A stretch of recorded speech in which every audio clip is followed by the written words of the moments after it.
Narito tayo ngayon upang matunghayan ang talaga namang nag-iinit at napaka-trending na latest issue ni Erica. Sa pagpapatuloy ng ating istorya ay tumuloy na nga ulit si Kalingap Val Santos Matubang sa bahay nila Ate Erica at na-interview nga niya muli ang lolo ni Ate Erica pati na rin ang tita nito. Sinabi nga ng lolo ni Ate Erica na hanggang ngayon ay hindi niya pa rin makalimutan ang sinabi sa kanya na mukha daw silang kwarta o mukha daw silang pera. Sabi naman ng tita ni Ate Erica ay kaya daw siya talagang nag-video para malaman ng mga tao kung sino ang tama sa kanila. Wala ng tao dito, yun na nga, nagpunapatan lang ng konting tampo, pero hindi pa rin. Ano pa doon? Tapos kung ano pang binabato sa ating mukhang kwarta daw. Ako, sa social media na yung po nila, baliktad po. Baliktad nila. Kaya nga po ako nag-video na kasi sobrang na po yung mga ginagawa nilang kapwa-anuhan sa amin.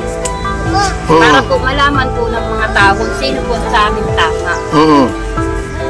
So, po sa mga paratang po nila eh. Nandyan din po yung ebidensya na sinasabi nila sa akin, nandyan hindi ko ini-erase yung mga text. wala, nilinaw ko kasi meron siyang pinost sa social media at na marami nakabasa. Baka naman yung sinasabi niya meron din katotohanan. Kaya pumunta ako dito. Hindi po kami natatakot, Kuya Bal. At ang nakakatotohanan lang. totoo niya, tututusan niya. Ako ang marunong akong magkuhan sa Yan Kuya Bal, babae na yan. Ito yun. Opo, yan. Ito yan ha? Oh, yan, Opo, yan. Ito yan ang mga kalingap po. So yan o. Butog ginawa. Pinakita pa nga ni Kalingap Val Santos Matubang ang picture ng naninira kay Lolo Miguel at sa tita ni Ate Erica pati na rin sa buong pamilya nila. At sinabi nga ni Lolo Miguel na hindi naman totoo ang kanilang mga pinagsasabi at kaya nga daw nag-video na ang tita ni Ate Erica nang sa ganon ay malaman ng mga tao ang mga kasinungalingan na sinasabi sa kanila. Talagang nagagalit na nga si Lolo Miguel dahil napakaraming sinasabi na hindi totoo dahil sa kanila, lalo na nung lumabas pa ang isang post ng isang babae na involved din sa pag-aaway ni Ate Erica at ng kanyang pamilya. Ano? Nakialam sa buhay ninyo. Hindi ko po alam. Lagi po kausapin nila eh. Ano? Tapos sinisira-siraan kayo. Hindi ko po nakikita. Ngayon lang yan. Ngayon ko lang nakikita sa telepon. Yung pong sabing ano niya, yung syuta po niya. Sino shoota? Ano, Shoot. ang pag- Jowa nito? Jowa po. Ah, may jowa ito, tumboy? Ano pangalan? Si ano, Amy. Basta yung kung nagpunta dito po ng mga ilang. May girlfriend. Opo. Yun po ang nagpunta dito. Yun po ang nagano. Pero mabait naman po yun. Mabait naman yun. Pumunta rito. Punta dito. Anong ginawa rito? Yun po, nagpunta po dito nung nandito pa po nung sila Erica na nakatira. Yung mga- Mayroon ka palang jowang tomboy? Wala mo bang pakialam dyan kung may jowa ka o wala? Pero mabait po yun. Yan lang. Ngayon, sinong pera yung ginamit? Pera nila o pera ni John Ed? Kaya yun. Yun ay po yun. Kami po ang magpapatunay po doon. Grabe at todo nga ang pagsalungat ng lolo ni Ate Erica sa mga message at post na binabasa sa kanya ni Kalingap Val Santos Matubang. Talagang walang katotohanan daw ang mga ito dahil lang totoo daw ang sinasabi nila. Talagang hindi nga din daw sila natatakot dahil alam din nila sa sarili nila na nagsasabi sila ng totoo. At kitang-kita din na naniniwala naman si Kalingap Val Santos Matubang sa sinasabi ng pamilya at lolo pati na rin ng tita ni Ate Erica. Grabe at patagal ng patagal ay mas lalo na nga umiinit ang mga balita tungkol sa issue ni Ate Erica. Sino nga ba ang talagang may mali sa issue na ito? po, tumigil kayo kung ayaw ninyong malaman ang katotohanan ng mga tao na binabaliktad ninyo sa amin na wala namang kaming alam. Wala naman sa akin. Ayun, kasi andito lang po ako mga kalinga para i-clarify ito. Ayoko naman po na parang daldal ko tapos yung pala tama si N. Punyakay Torres, you know? Hindi namin yung Eh, Lolo Migs, ano kaya yung topic natin dito? Diba, pera at ikaw ang may hawak yung pera, hindi si May. Dahil kayo ang bumili ng gamit. I have some evidence of what happened from the start. Yung pirang yun, ibinibigay lang sa akin para bumili ako ng mga mga gagamitan sa bahay. Pero nasa kanya ang pira, siya ang na-withdraw. Siya ang uli-uli mag-asawa sa dai. doon na sila natutulog. Doon sila natulog. Pag makain sila, hindi gusto ng ulam dito, doon sila nakain sa dai. Sino? Yung sila? Asawa. Sila May. Sila May, yung takdo. Buhay ray na.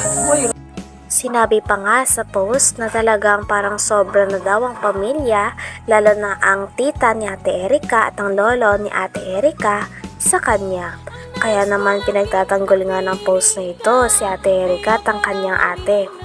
Talagang sabi nga ng lolo ni Ate Erika ay napakarami daw maling impormasyon doon at talagang pinaliwanag din ni Lolo Miguel ang kanyang sarili sa mga manonood.